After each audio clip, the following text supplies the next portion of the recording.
Yo, yo. So, who has difficulty with procrastination? Who gets scared of taking action? Who else finds themselves, whether it's at school, business, whatever work you're doing, whatever things you're engaged? I mean, who, guys, girls, you're looking to talk to someone, ask someone out. I mean, is there something holding you back? Yeah, most of us, right? Because it's vulnerable, isn't it? Putting yourself out there, giving the world something of yourself. And fear holds us back from a lot of things.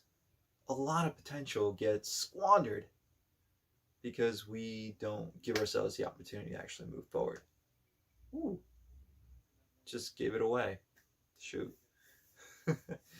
Brain hack, right? That's what I promised you. Guys, your amygdala is the what I mean, it's fully formed before you're even born, mind you. The thing that houses the seat of your emotions, right? What produces the fear stimulus in your mind and your body is one of the first things it's fully formed before you're out of the womb, right? Not one of the first things, it's already there. But we aren't taught how to control it, deal with it, navigate it, how to actually interface with it so that it doesn't necessarily control us. Here's a funny thing about your emotions. They start from back here, right? And so like the brain forms when it's forming in the womb, and then throughout your life, it starts from the back and then moves forward. So your prefrontal cortex right here is one of the last things that gets formed. And this, of course, is the part of the brain that allows for higher functioning, for executive decision making, for being able to focus and pay attention and take action. Okay? So we want to have this part of the brain, well developed, stimulated. Obviously not overly stimulated, because an overly stimulated brain all over, it's probably going to produce some anxiety. We don't want that. It's all about balance. But we want to be able to activate this part of the brain and use it, right? Because it's a tool. And we have to learn how to actually sharpen and hone the tools that we have at our disposal. Okay, I forget if it was Lincoln or someone else. It's the analogy of the axe, right? Do you want to be the guy sharpening his axe day in, day out? So that when it comes time to like chop that tree down, you're ready?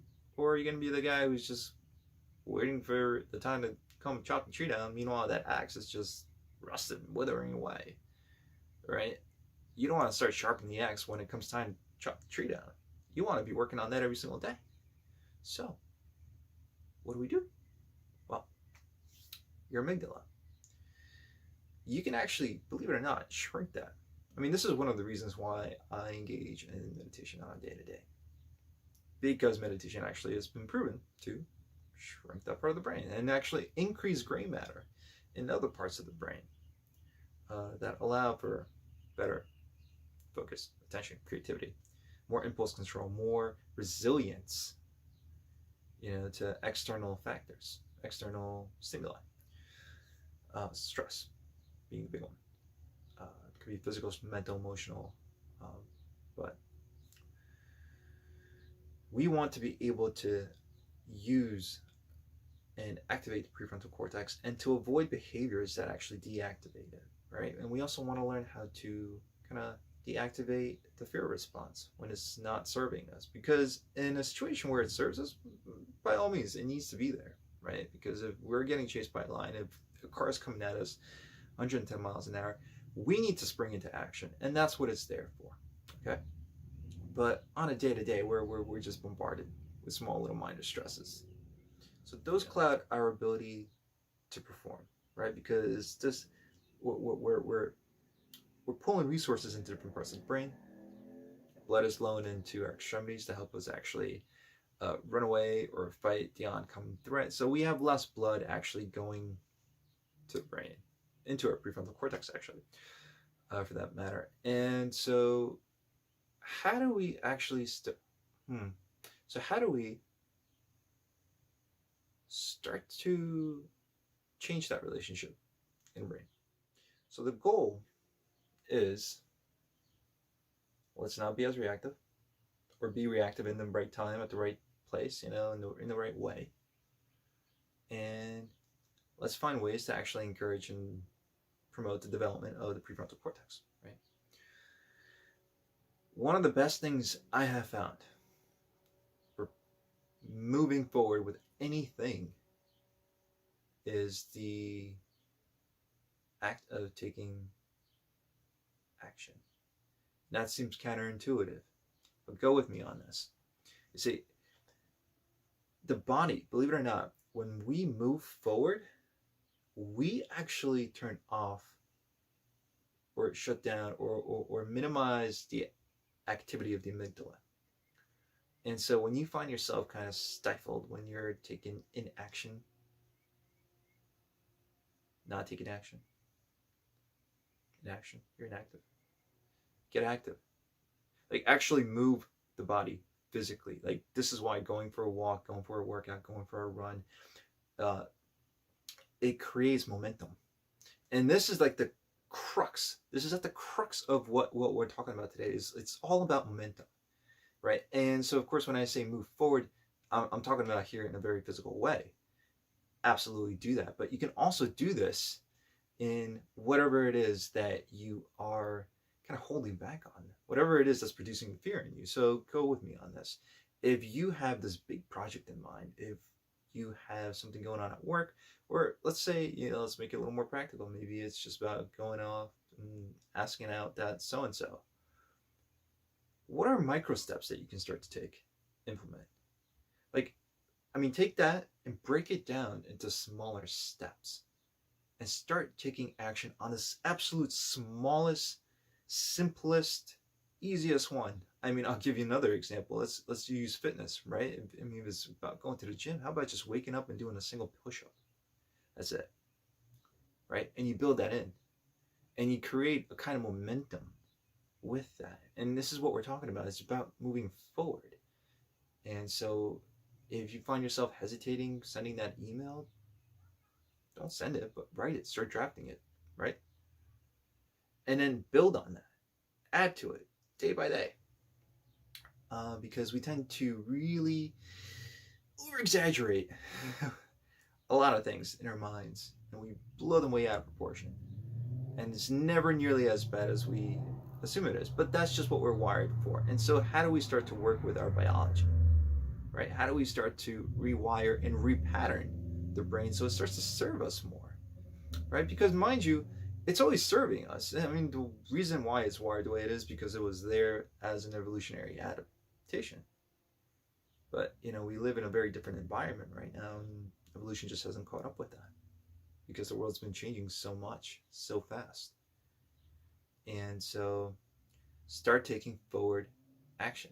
Whenever you find yourself procrastinating or worried or scared, start taking forward action. And I mean that you can quite literally just go for a walk, move the body forward.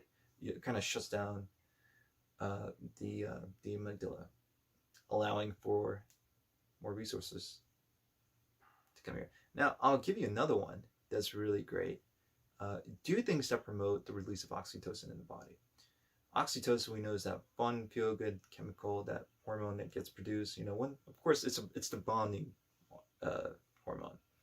Mothers and babies produce a lot of it because they're bonding, right? But of course, lovers, when they're getting intimate, and that physical touch also allows for the production of oxytocin. But mind you, you can actually also create oxytocin just by focusing on cultivating a sense of love and gratitude within yourself. Because believe it or not, your heart produces oxytocin as well. It's a gland. And what oxytocin does in the body is it, believe it or not, I said believe it or not a couple of times. But I mean, it's just so mind-blowing to me sometimes when I learn this stuff. But oxytocin also can shut the amygdala down a little bit, downregulate it. And it can also, when it makes its way through prefrontal cortex, downregulate anxiety. And so when we can also diminish anxiety, we're more clear-headed, we're more focused as a result of that. So it makes taking action a little more easier. So those are fun, some fun little hacks, and they're super simple, aren't they? Because like really it's about creating simplicity. It's about learning these things so that way you can start to implement and play with them. And this is of course something that, you know, I expand on way more in depth when I'm working with people. Because for example, when you're doing meditation, you can very actively, you know, bring visualization in. So that way you're picturing the outcome. You can very actively cultivate those feelings of gratitude and love. So there's a lot of different ways to play and actually create the architecture of your neurobiology. So just a few fun things to start doing. Start taking forward action. Start moving the body if you find yourself procrastinating or holding back or scared to do something. And also start cultivating feelings of love and gratitude, because those are actually going to be very powerful, very supportive. Again, if you go back to one of the previous videos, we talked about heart coherence, right? And that's big. You know, creating coherence in your heart actually creates a ripple effect where other body systems, including your brain, also find coherence. They sync up and they balance. Okay, and mind you, your body, it'll act before you're even able to think when it comes to emotion and when it comes to fear. You know, sometimes it doesn't even need to go from back here to here where, you know, you can filter it and process it and figure out what to do with it. Sometimes this just sends signals through the body right away. Okay, and suddenly it's producing cortisol and adrenaline, and suddenly you're feeling hot and restless and anxious and tight and constricted, you know, and and sometimes we don't even know why, right? Because the fear could also be the result of something that's way deep down, trauma. So trauma work is huge. It's important to start working on that. But that's, I mean, I'm getting way ahead of myself there. Start taking forward action. Start learning to cultivate love and gratitude and build that into your day to day. Do it in the morning. Do it in the evening. You could set a timer out throughout the day just to find 5 things to be grateful for in that moment. Start playing with it. With that, guys, have a beautiful day. Wishing you much love. Peace.